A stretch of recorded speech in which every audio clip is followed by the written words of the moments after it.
Aglar salam. Aktual mövzulardan biri ilə qarşınızdayıq. Repetitorluq. Repetitorlar ən əziz müəllimlərimiz. Əgər zamanında yüksək bal toplamısınızsa, dəqiq belədir. Qonağımız təhsil eksperti Rizvan Fikrətoğludur. Xoş gəlmisiniz. Xoş gördük. Biz bugün repetitorluq nəyə lazımdır mövzusu ətrafında müzakirə aparmaq istəyirik. Repetitor kimdir sizcə? Repetitor müəllimdir. Aha. Hansı müəllimdir? Ən yaxşı müəllimlərimizdir. Yəni repetitor o şəxs olur ki, repetitor o həqiqətən də özünə güvənir və çox yaxşı müəllimdir. Digərlərindən fərqli olaraq bu cəsarəti özündə tapır və repetitorluğa məşğul olur. Aha, repetitorluq sadəcə məktəblə bağlı bir anlayışdırmı? Məktəblə bağlı olmasa da məktəbin zərurətdən yaratdığı bir anlayışdır. Yəni bunun da səbəbi məktəbdir. Yəni məktəb repetitorluğun mövcud olmasına zəmin yaradır, düzdür? 100%. Hansı səbəblərdir bu Ümumiyyətlə ehtiyac gəlin yaradan? belə danışaq. Repetitorluq niyə yaranıb? Repetitorluq niyə var? Ümumiyyətlə repetitor dünyanın belə deyək müxtəlif ölkələrində repetitorluq başqa adı altında repetitorluq var. Dərs keçirilir şagirdə və bu gəlir 11-ci sinifi bitirir. 11-ci sinifi bitirdikdən sonra Dövlət İmtahan Mərkəzi bundan imtahan götürür. Aha. Amma bu 11-ci sinifi bitirib. 11-ci sinifin dərsini bu il öyrənib. Və bu il öyrəndiyinə görə də bu Dövlət İmtahan Mərkəzi buna 5-dən, 6-dan, 7-dən, 8-dən dərs keçir. Müəllim haqlı olaraq bildirir ki, mən buna 11-i keçməliyəm, 5-i keçməməlidir. Axı bunun yadından çıxıb, söhbət savadlı olunmağından getmir şagirdin. Bunun yadından çıxdığına görə o məcburdur ki, repetitorun yanına getsin və öyrənsin. Yaxşı.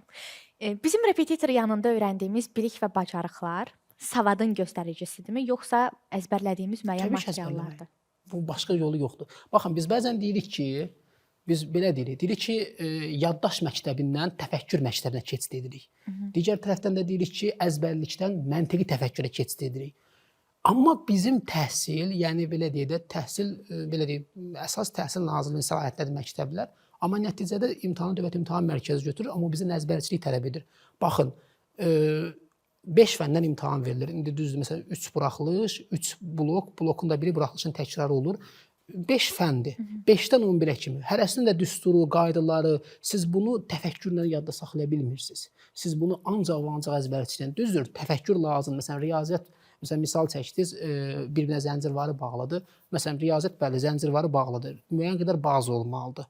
Amma bunda da müəyyən qədər əzbərçiliyi var. Düstur əzbərçiliyi, qayda əzbərçiliyi, yəni ən belə deyək də vacibi riyaziyyat. Amma digər fənlər görün, hamısı əzbərçilik. Məsələn, siz bizdə test elə qoyulur ki, siz orada məntiqi təfəkkür irəli sürə bilmirsiniz elə də. Siz bilməlisiniz ki, Ağqoyun dövləti neçənci ildə yaranıb, bunu bilmirsinizsə, məsələn üçün tərtib olmuş testsin, düz məntiq də lazımdır, amma əzbərçilik köklənən məntiqdir bu.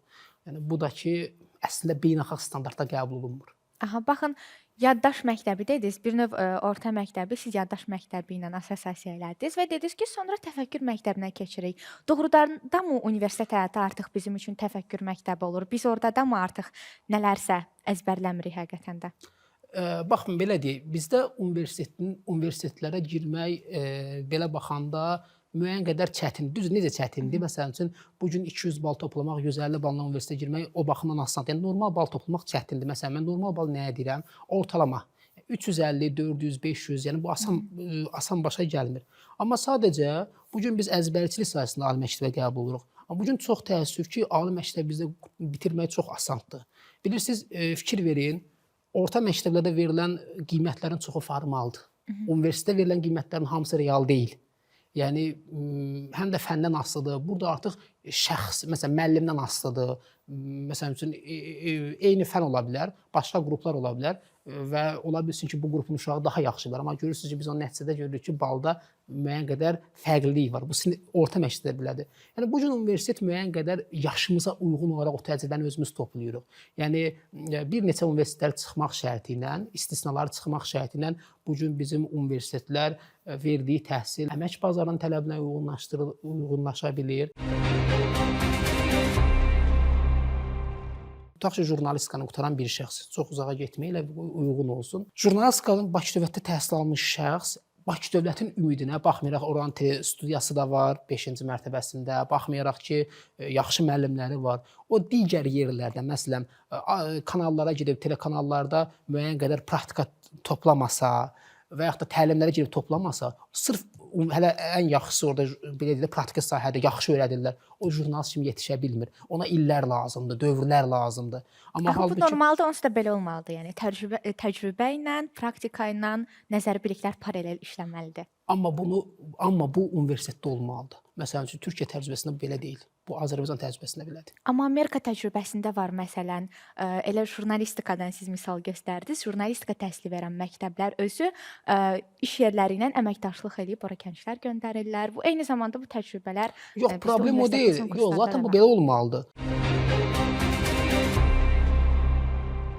Biz həmişə demişik ki, elm və təhsil inteqrasiyalı, yəni paralel şəkildə olmalıdır. Məsələn, biologiyadan hər hansı bir nə isə öyrənən bir tələbə onu gedib biologiya universitetində praktikasını keçməlidir. Bu normaldır. Məsələn, jurnalistikanı əgər universitetdə öyrənirsə, gedib hər hansı bir telekanalda təcrübə keçməlidir. Söhbət siz təcrübəyə nə vaxt gedirsiniz? 4-cü kursda.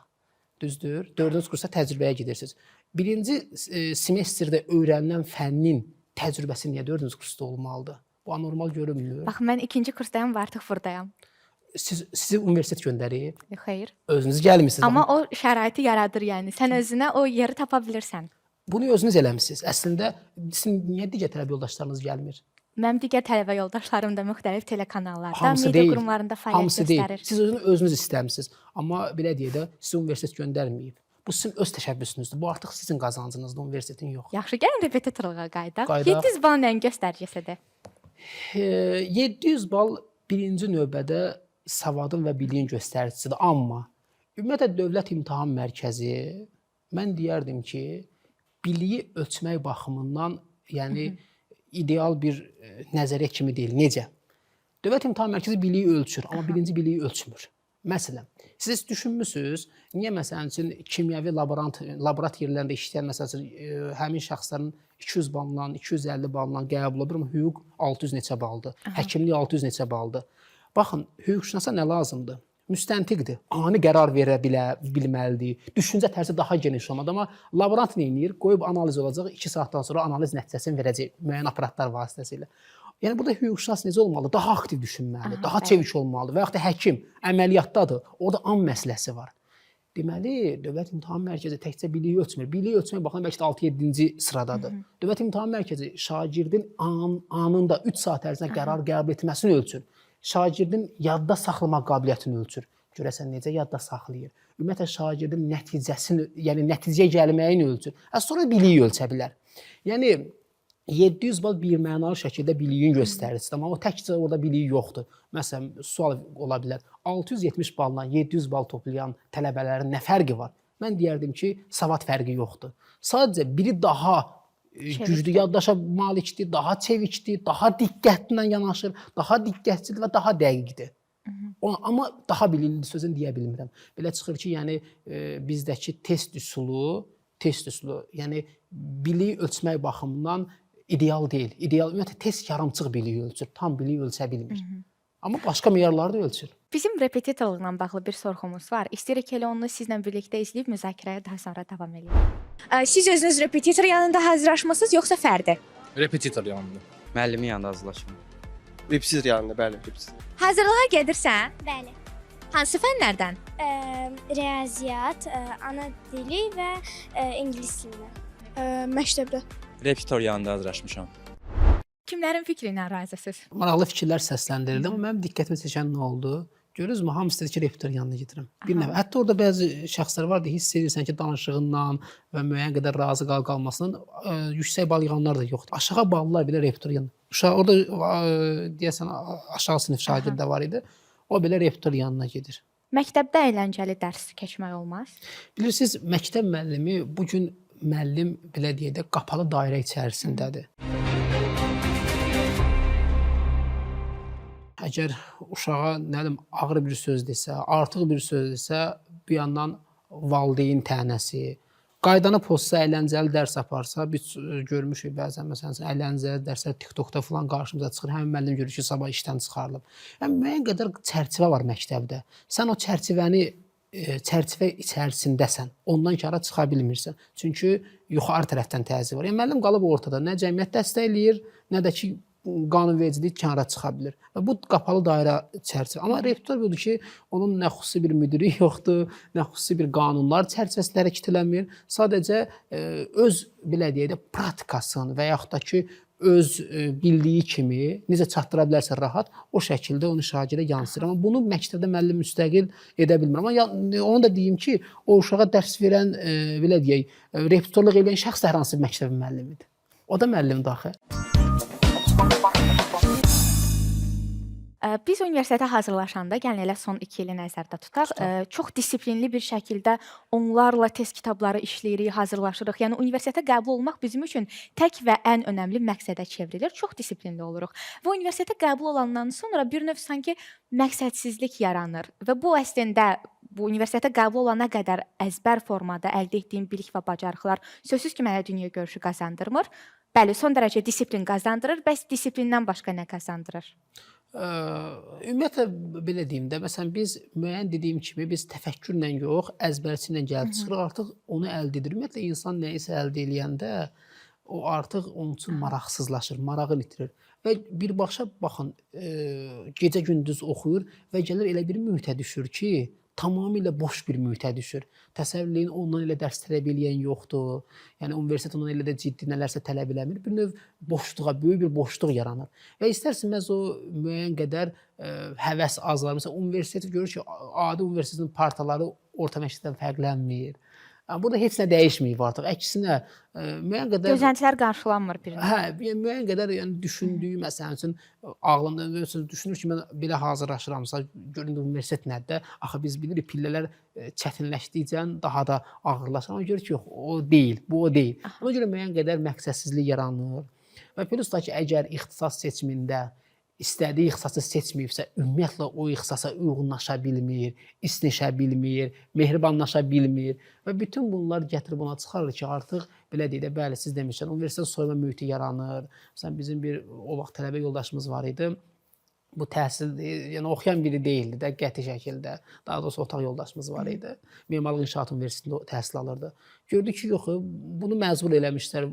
Biznesin idarə edilməsi ixtisasında oxuyurdu. Fikirləşirdi ki, yenə də məcbur olurdu, kəsirlər yarandı. Axıra birisi nədir? 2-ci kurs universiteti başını buraxdı, gedib Rusiyada aşpaz işləyir. Məqsədi bu deyil də bu. Yəni mütləq hamı təhsil almalı deyə bir şey yoxdur. Vallahi indi elə peşə təhsil ixtisasları var ki, yəni o əgər uşağın məqsədi nədirsə onun arxası etməlidir.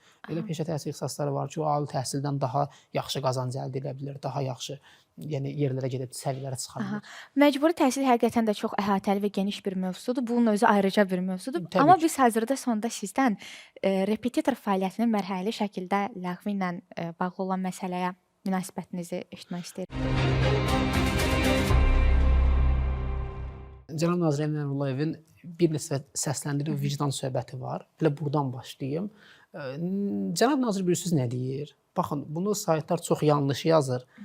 Onu mən bir dənə sizin üçün açmayım. Cənab Nazir deyir ki, müəllim, əgər fən müəllimi, məsələn, mən riyaziyyat müəllimiyəm, dərsdə dərs demirəmsə, dərs keçmirəm də, amma şagirdi, abituriyenti yanıma çağırıramsa, dərs keçirəmsə orada, yəni dərsdə öyrətmirəm, burada öyrədim, o müəllim vicdansızdır. Yəni bu düz sözdür də, bu düz ifadədir də. Yəni müəllim amma bir şey var. Uşaqlar hansı repetitorun yanına gedir? Dərsdə daha çox can yandıran repetitorun yanına gedir. Özün təsdiqləmiş repetitorun yanına gedir. Düzdür, bizdə belə bir şey var. İnsan özünü təsdiqləyəndə mən onda bax cənab nazirin dediyi fikir də budur. İnsan artıq özünü təsdiqləyir və müəyyən qədər məktəbdən soyuyur, sadəcə maaş xatirinə. Bax, nazir o şəxsləri vicdansız adlandırır. Razıyam. Mən də o şəxsləri vicdansızam. Amma repetitorun ləğvinə gəldikdə isə, repetitor ləğv eləmək üçün baxın, bayaq biz elə öncə də vurğuladıq. Müəyyən qədər mən ən ideal üsul bunu düşünürəm. Siz 5-ci sinif qurtarırsınızsa, imtahan verirsiniz, amma bu imtahanı Dövlət İmtahan Mərkəzi götürmək şərti ilə 5, 6, 7 siniflər üzrə son yekun imtahanı. Sonra məsələn siz müəyyən qədər qruplar üzrə balınız formalaşır, o baldan ali məktəbə qəbul olunur və bu da artıq sizin repetitora ehtiyacınız yaranmır. Çünki siz artıq siniflər üzrə belə deyək, 10-cu sinifdə oxursa sizə orta məktəb müəllimi 6-cı sinif keçməyə borcu deyil. Yəni onun belə bir borcu yoxdur. 6-cı sinif keçməli deyil. Amma Amma bu halda siz rektoriyanı edirsiniz. Amma məsələn siz 6-cı sinifdə 6-cı sinif bitirib və müəyyən qədər imtahan verib və balınız qalırsa yerində və yaxud da məsələn siz könlünüz istəyir 11-ci sinifdə oxuyanda bir də həmin imtahanı verə bilərsiniz.